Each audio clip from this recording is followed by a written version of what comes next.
નસવાડી ખાતે આવેલ જન આક્રોશ રેલી દરમિયાન ગુજરાત પ્રદેશ કોંગ્રેસ પ્રમુખ અમિત ચાવડાએ ટ્રેક્ટર ચલાવ્યું।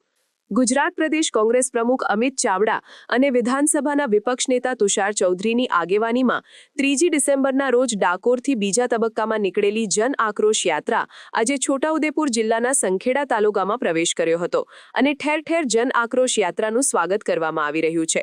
છોટાઉદેપુર જિલ્લામાં 2 દિવસ યાત્રા ફરનારી છે। બજારમાં મુખ્ય માર્ગો પર રેલી ફરી અને છોટાઉદેપુર તરફ રવાના થઈ। આ યાત્રામાં કેઓની સાથે છોટાઉદેપુર જિલ્લા કોંગ્રેસના દિગ્ગજ નેતા અને પૂર્વ વિપક્ષ નેતા સુખરામભાઈ રાઠવા, જિલ્લા કોંગ્રેસ સમિતિના પ્રમુખ શશિકાંત રાઠવા સહિત કોંગ્રેસના આગેવાનો, કાર્યકર્તાઓ અને ખૂબ મોટી સંખ્યામાં લોકો યાત્રામાં જોડાયા હતા। આજે 8મા દિવસે છોટાઉદેપુરમાં નસવાડીમાં અત્યારે યાત્રા પહોંચી છે। જે રીતે લોકો મોટી સંખ્યામાં જોડાયા છે, જે રીતે સમર્થન કરે છે, પોતાના પ્રશ્નો માટે રજૂઆતો કરે છે કે આ નસવાડી તાલુકામાં આદિવાસી સમાજની જે જમીનો છે એ વિકાસના નામે છીનવવાનો પ્રયત્ન થઈ રહ્યો છે। પોલીસ અને પ્રશાસનની દાદાગીરીથી જમીનનો જબરજસ્તી કબજો લેવાનો પ્રયત્ન થઈ રહ્યો છે। અહીંયા હાઇડ્રો પ્રોજેક્ટના નામે 18 કરતાં વધારે ગામોની જમીનો હડપવાનો પ્રયાસ થઈ રહ્યો છે।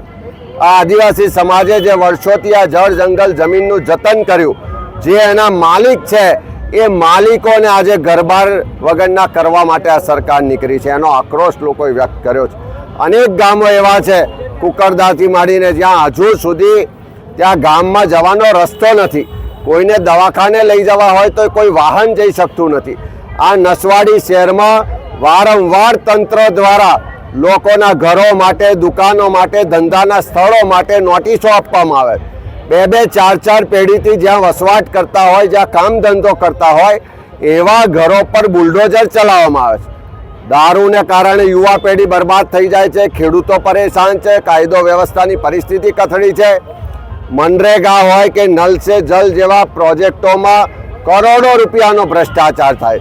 આ તમામ લોકોનો આક્રોશ આજે આ યાત્રામાં લોકોએ રજૂ કર્યો છે અને આ યાત્રા જેમ જેમ આગળ વધી રહી છે લોકોનો આક્રોશ બહાર આવી રહ્યો છે। લોકો ખુલીને બોલતા થયા છે, લોકો લડાઈ લડવા માટે સંકલ્પબદ્ધ બન્યા છે અને આ જ લોકોનો આક્રોશ આવનારા સમયમાં ગુજરાતમાં પરિવર્તન લાવશે। આજે ટ્રેક્ટર ચલાવવાની નોબત આવી છે। કોંગ્રેસ શું પોતાનો જાનાર આજે ખેડૂતો હેરાન પરેશાન છે। ટ્રેક્ટરમાં ડીઝલ પુરાવવું હોય તો ડીઝલના ભાવ આસમાને છે।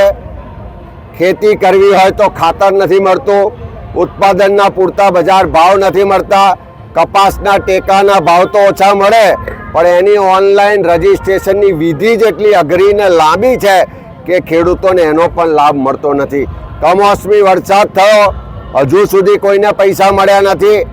પેકેજના નામે જે પડીકું આપ્યું, 1 વીઘે 3,500 રૂપિયા આપવાની વાત કરી, એના કારણે ખેડૂતો આત્મહત્યા કરી રહ્યા છે, આર્થિક રીતે પાયમાલ થયા છે। ત્યારે એ ખેડૂતોના અવાજને બુલંદ કરવા માટે જે ખાતરની કૃત્રિમ તંગી ઊભી કરીને ખેડૂતોને લાઈનોમાં ઊભા રાખે છે, એ બેરી સરકાર સુધી ખેડૂતોનો અવાજ પહોંચાડવા માટે આજે બધાએ ટ્રેક્ટરમાં પણ સવારી કરી છે। જેમ જેમ યાત્રા આગળ વધે છે, ખેડૂતો હોય, યુવાનો હોય, મહિલાઓ હોય, આદિવાસી હોય, દલિત સમાજ હોય, બક્ષીપંચ સમાજ હોય, લઘુમતી સમાજ હોય, તમામ વર્ગ વિસ્તારના લોકો આ યાત્રામાં જોડાઈને સરકાર સામેનો જે આક્રોશ છે, જે પીડા છે, દર્દ છે, એને ઉજાગર કરી રહ્યા છે। જન આક્રોશ યાત્રા અમે 20 તારીખથી પાગવેલ મુકામેથી મધ્ય ગુજરાતમાં શરૂ કરી હતી। આ યાત્રા ખેડા, આણંદ, વડોદરા જિલ્લાનો પ્રવાસ કરીને આજે છોટાઉદેપુર જિલ્લામાં પ્રવેશી ચૂકી છે। છોટાઉદેપુરમાં પણ દરેક જગ્યાએ અમારું યાત્રાનું ભવ્ય સ્વાગત કર્યું। આમાં અમારો મુખ્ય હેતુ આ યાત્રાનો કે લોકોમાં જે આક્રોશ છે, લોકોની જે વ્યથા છે, લોકોની જે પીડા છે એ ખુલીને લોકો બહાર આવે અને લોકો અમારા સુધી પહોંચાડે, એના માટે અમે નીકળ્યા છીએ।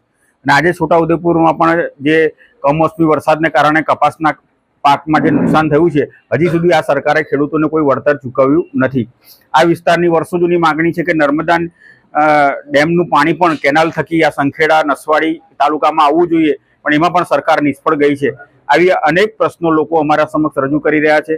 ત્યારે એ પ્રશ્નોને અમે સરકાર સુધી પહોંચાડીશું અને જરૂર લાગશે તો વિધાનસભામાં પણ ઉજાગર કરીને એમના પ્રશ્નોનું નિરાકરણ આવે એવા અમારા પ્રયત્નો રહેશે। સમાચારની અવનવી અપડેટ જોતા રહો નિખરતા ગુજરાત ન્યૂઝ સાથે। નિખરતા ગુજરાત ન્યૂઝને લાઇક, શેર, સબસ્ક્રાઇબ કરો અને બેલ આઇકન દબાવીને સમાચારની ઝડપી માહિતી મેળવો।